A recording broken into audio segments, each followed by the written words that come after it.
మరోవైపు war breaking చూస్తే Srinagar airport సమీపంలో పేలుళ్ళు వచ్చినట్టుగా జనావాసాలనే టార్గెట్గా పాకిస్తాన్ జరుపుతున్న పేలుళ్ళ తాలూకు వార్ బ్రేకింగ్ అందుతోంది.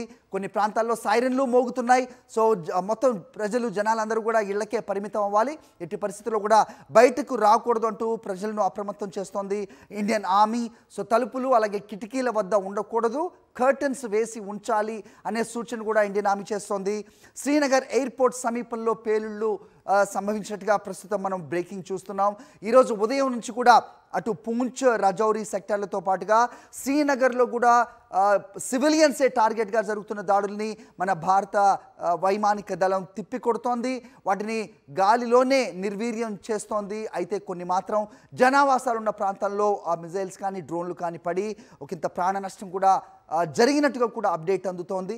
సో ప్రస్తుతం అయితే మళ్ళీ శ్రీనగర్ ఎయిర్పోర్ట్ సమీపంలో పేలుళ్ళు సంభవించినట్టుగా తెలుస్తోంది. దీని ద్వారా క్లియర్ కట్గా అర్థమవుతోంది ఇండియన్ మిలిటరీ అలాగే ఎయిర్ బేసిస్ మీద పాకిస్తాన్ దాడికి విఫల ప్రయత్నం చేస్తూనే ఉన్న సిచ్యువేషన్ మనకి బ్రేకింగ్ న్యూస్ ద్వారా తెలుస్తోంది. Contribute to that we have done the same thing. పాకిస్తాన్లోని ప్రధాన నగరాలైన రావల్పిండి అలాగే సియాల్కోట్ అలాగే మిగతా ప్రాంతాల్లో కూడా అక్కడ ఉన్న ఎయిర్ బేసిస్ని టార్గెట్గా చేసిన దాడుల్లో ప్రిసైజ్గా చేసిన దాడుల్లో భారత్ సక్సెస్ సాధించింది.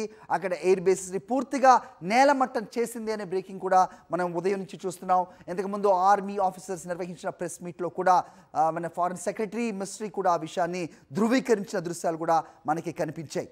ప్రస్తుతం త్రివిధ దళాలతో రాజ్నాథ్ సింగ్ భేటీలో ఉన్నారు. అలాగే NSA national security advisor Ajit Doval కూడా ఈ సమావేశం జరుపుతున్నారనే వార్తలు కూడా వస్తున్నాయి.